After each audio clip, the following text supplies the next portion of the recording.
अच्छा, आतमध्ये जाता येतं? आतमध्ये जाता येतं? अच्छा, आतमध्ये जाऊन बघूयात आता. अच्छा,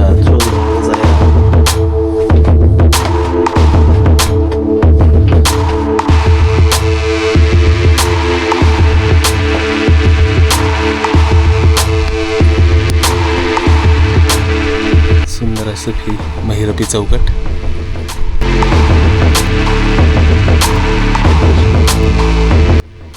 कातींच आहे तिथे. तटावरून खाली उतरून आल्यानंतर आपल्याला या ठिकाणी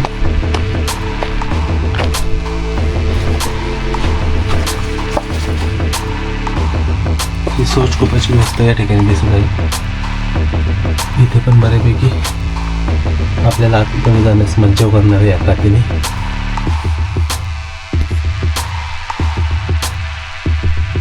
हा सोचकुपाचा हा चौकट.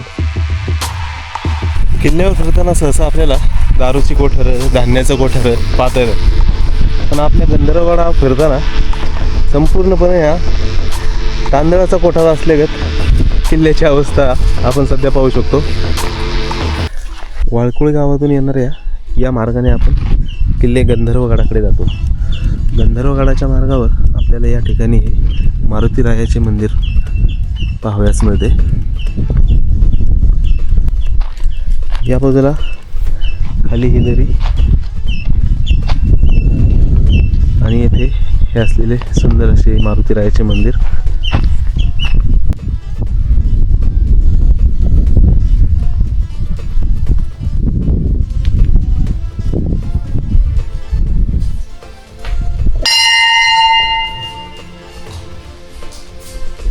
मारुतीरायाचे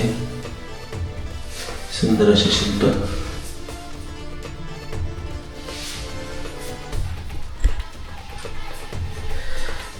बजरंगबली की जय.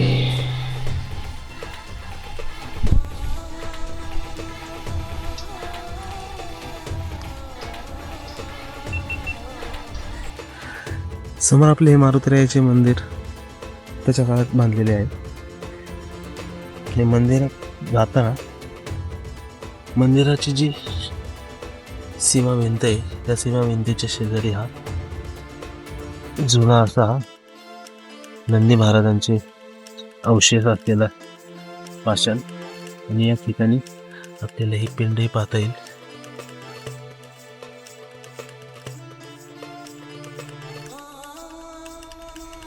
कुठेतरी याचंही जतन करता आलं असतं तर नक्कीच बरं झालं असतं.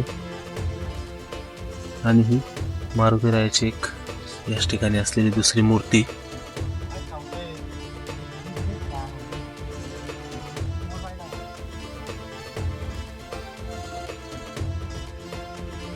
सुंदर अशी मूर्ती आहे.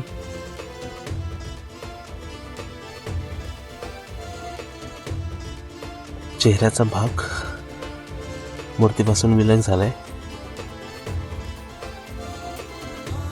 त्यामुळं आडबाजूला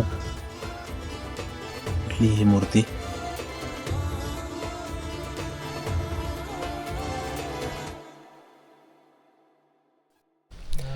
आजच्या कोल्हापूरच्या भटकंतीचे आमचे शिलेदार नितेश दादा आणि नांदेडचे अनुराग दादा कश्यप. राम राम मंडळी. दख्खन दौलतीच्या नव्या भटकंतीत तुमचं स्वागत आहे. आज आपण आलेलो आहोत किल्ले गंधर्वगडावर. किल्ले गंधर्वगडावर आल्यानंतर आपल्याला हे गंधर्वगड गाव दिसते आणि हे समोर असलेले गंधर्वगडाचे ग्रामदैवत देव चाळोबा. चला तर देव चाळोबाचे मंदिर पाहूयात. एखाद्या किल्ल्याच्या तटबंदीप्रमाणे आपल्याला या मंदिराची ही सीमाभिंत सजवलेली पाहता येते. प्रवेशद्वाराच्या ठिकाणी दोन्ही बाजूला दोन बुरुजांची प्रतिकृती या ठिकाणी आपल्याला दिसते.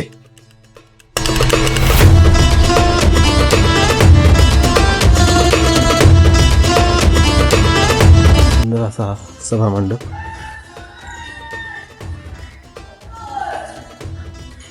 आणि मंदिराच्या प्रवेशद्वारावर असलेले हे द्वारपाल.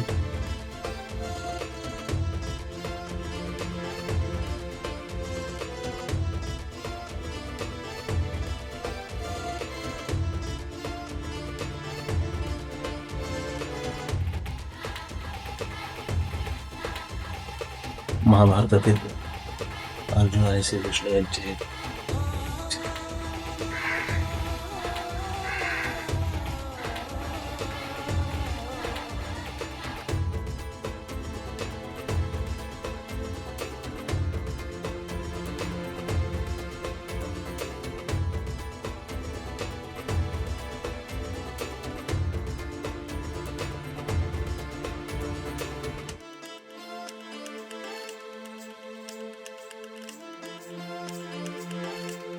आतमध्ये अंधार असल्यामुळे काहीशी अंधुक प्रकाश टाकलेला आहे.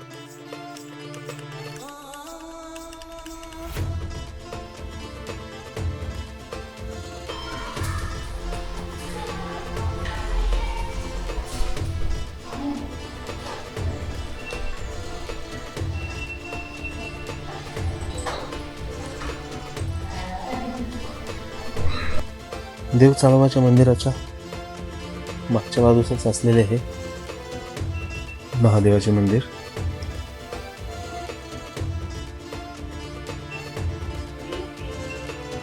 सुंदर अशी दरवाजाची चौकट आणि आतमध्ये आपले महादेवांचे हे शिवलिंग. ओम नमः शिवाय. देव चाळोबा मंदिरा शेजारीच असलेले हे दुसरे मंदिर आणि या मंदिराच्या बाहेर असलेले हे नागशिल्प आणि ह्या गडावरील कुठल्या तरी अवशेषातील एक नक्षीकाम केलेला दगड.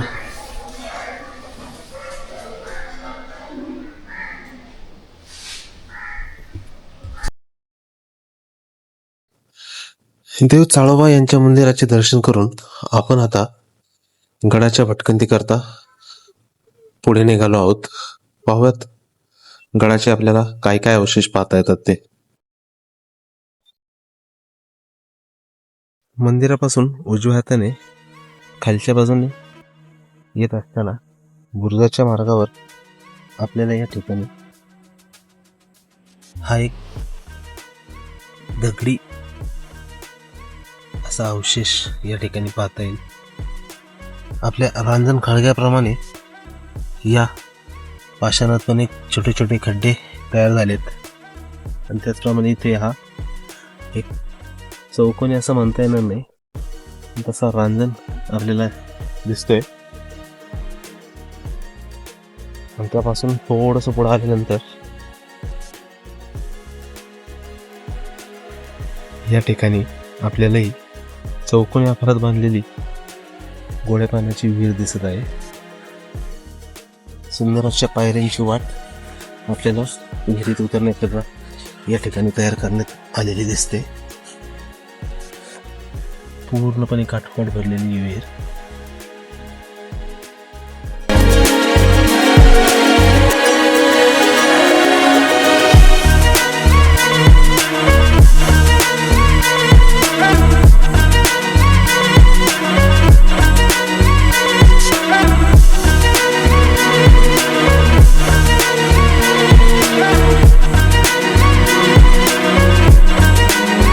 बऱ्यापैकी ह्या दोन्ही बाजूनी संरक्षित केलेली आहे. या बाजूनी आहे पण तिथली थोडीशी तटबंदी जी काय आहे बांधलेली ती ढासळलेली दिसते आपल्याला.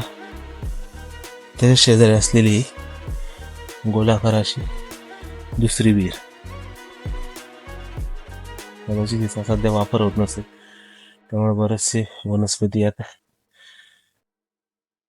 विहिरीच्या बांधकामातून वर येताना आपल्याला दिसत आहेत. चौकोन आणि गोलाकार विहिरीपासून खरं पुढे आल्यानंतर आपल्याला हा बुरुज पाहता येईल.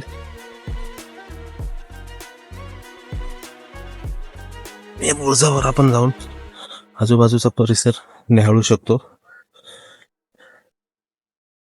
काही प्रमाणात बुरुजाची तटबंदी इथं आपल्याला दिसते.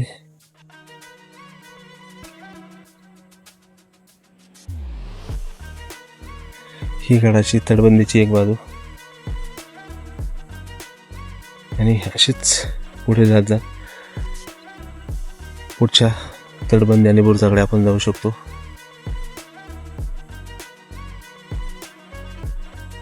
ह्या बुरुजापासून आपण आता तटावरून पुढच्या बाजूला जाऊ. पुढे जात असताना आपल्याला मागील बाजूस बाहेरच्या बाजूने असलेली बुरुजाची भरभक्कम अशी बाजू पाहता येऊ शकते आणि खाली असलेला हा परिसर. तटावरून खाली उतरून आल्यानंतर आपल्याला या ठिकाणी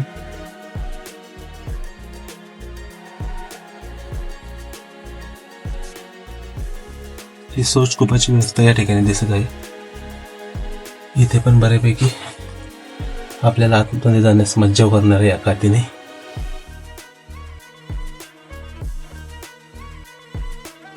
हा शौचकूपाचा हा चौकोन प्रचंड प्रमाणात कातींचा आहे. तिथे कातीने असल्यामुळे आपल्याला आत जाता येणार नाही.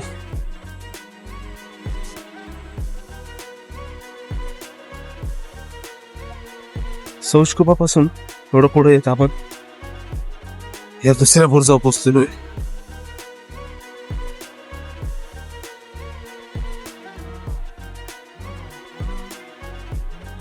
हा या बाजूचा दिसणार आपला दुसरा बुरुज. बऱ्यापैकी बुरुजावर पिंपळ वृक्ष इतर मोठे वृक्ष यांचं अतिक्रमण झाले.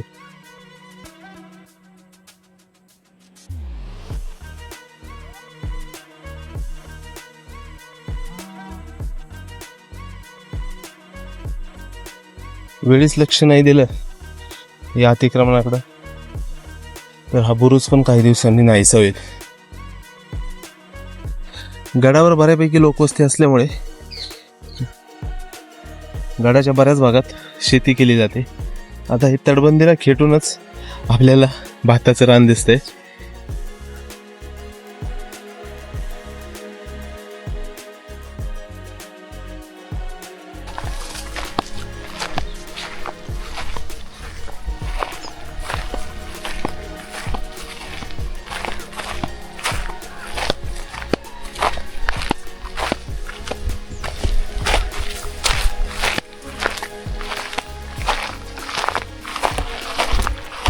किल्ल्यावर फिरताना सहसा आपल्याला दारूची कोठरं धान्याचं कोठरं पाहता येतं. पण आपल्या गंधर्वगडावर फिरताना संपूर्णपणे या तांदळाचा कोठारा असल्यागत किल्ल्याची अवस्था आपण सध्या पाहू शकतो.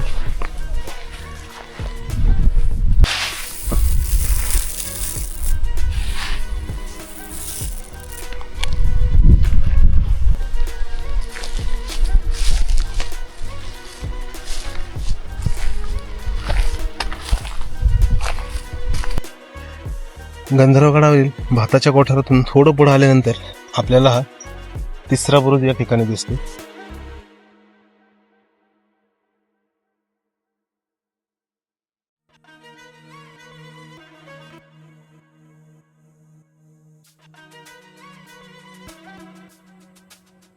या तिसऱ्या बुरुजापासून परत आपण तटाने पुढे जाऊयात. या ठिकाणी आपली चौथ्या बुरुजाची भिंत बऱ्यापैकी हा चौथा बुरुज ढासळलेला आपल्याला या ठिकाणी पाहायला भेटेल. या ठिकाणी दगड निखळलेले आहेत बरेचसे.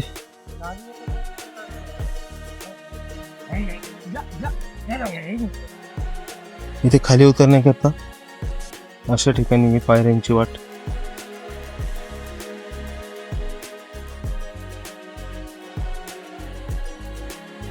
पाहू शकतो आपण.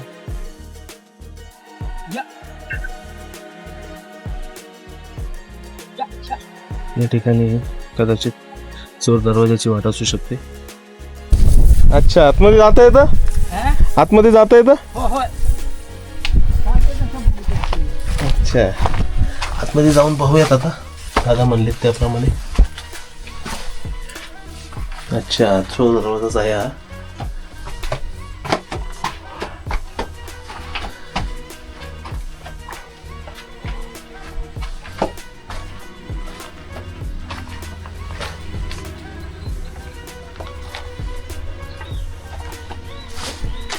सुंदर असा हा दरवाजा आणि हा खालील परिसर.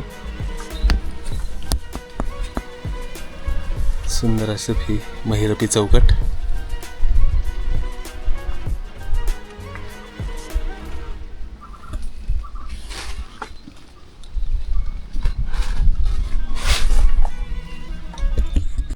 दरवाजापासून आपण पुढे येऊन गडाच्या या ध्वजगाठीपाशी येतो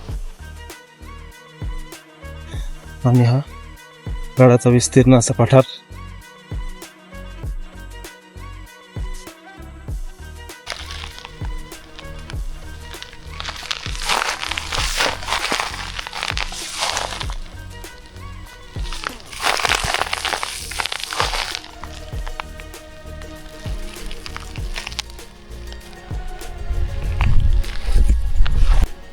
गंधर्वगडाच्या वरील पठारावर चहूबाजूने गावकऱ्यांची शेती आहे.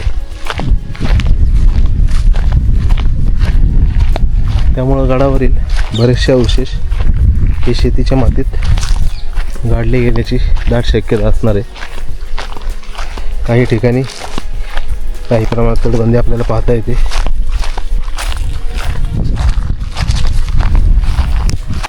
चला तर मंडळी, किल्ले गंधर्वगडाची आपली ही छोटेखानी सफर या ठिकाणी परत आपण पूर्ण वळसा घालून मंदिरापाशी येऊन पूर्ण केलेली आहे. लवकरच भेटू कोल्हापूरच्या पुढच्या भटकंतीत. आणि किल्ले गंधर्वगडाची सफर तुम्हाला कशी वाटली ते नक्की कळवा. धन्यवाद.